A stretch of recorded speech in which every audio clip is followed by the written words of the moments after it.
Hello, it's Mark Lanier with your video thought for the day. Well, this is another week where I'm at least on the road a little bit. And as you might be able to tell by the things behind me, I am not in Lubbock, Texas, or Houston, Texas, or Malibu, California for that matter. But I am in places unknown. And I am thinking again about doing a couple more days at least on the road.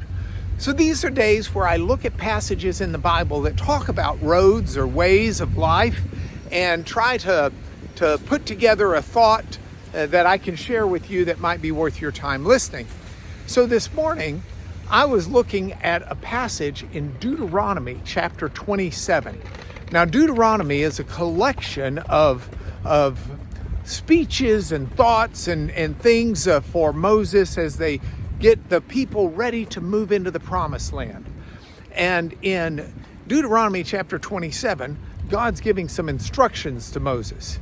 And in those instructions, God's telling Moses, hey, when you get to the promised land, I want you to erect these stones or have them erected, or plaster them and write words of the law on these stones so that the people remember it. And in chapter 27, there's a list of curses that are there. It's kind of instructive. It's the stuff you might expect. There's a curse if you make a metal image of God, even if you do it privately in your home. There's a curse for dishonoring your parents. There's a curse if you move a landmark, which means steal land. There's a curse if you pervert justice. There's a curse if you have sexual sin. Bestiality, for example, is set out. These are all things that you might expect. But nestled into the middle of them is a fascinating one.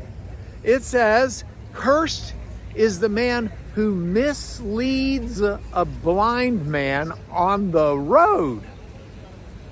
I mean, that's not something you typically think's just going to be written down as one of the big curses of the day.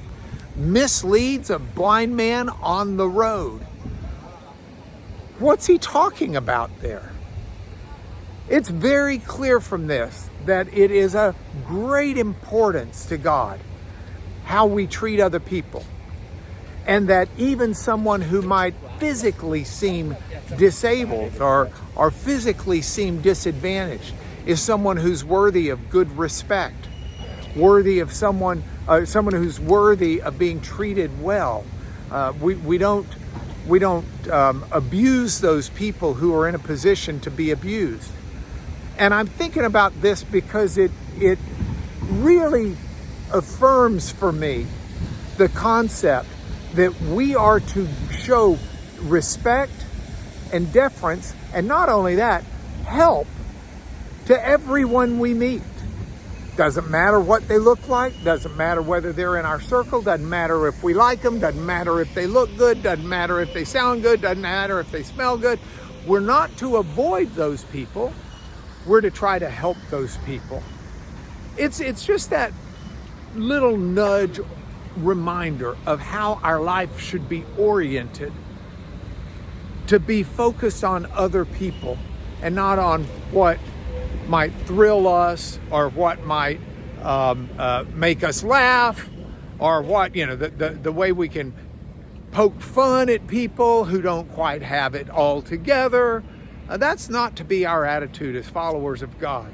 Our attitude is to be people who respect and honor and help whoever is in the path on our road. And that is your video thought to start out this week. More tomorrow.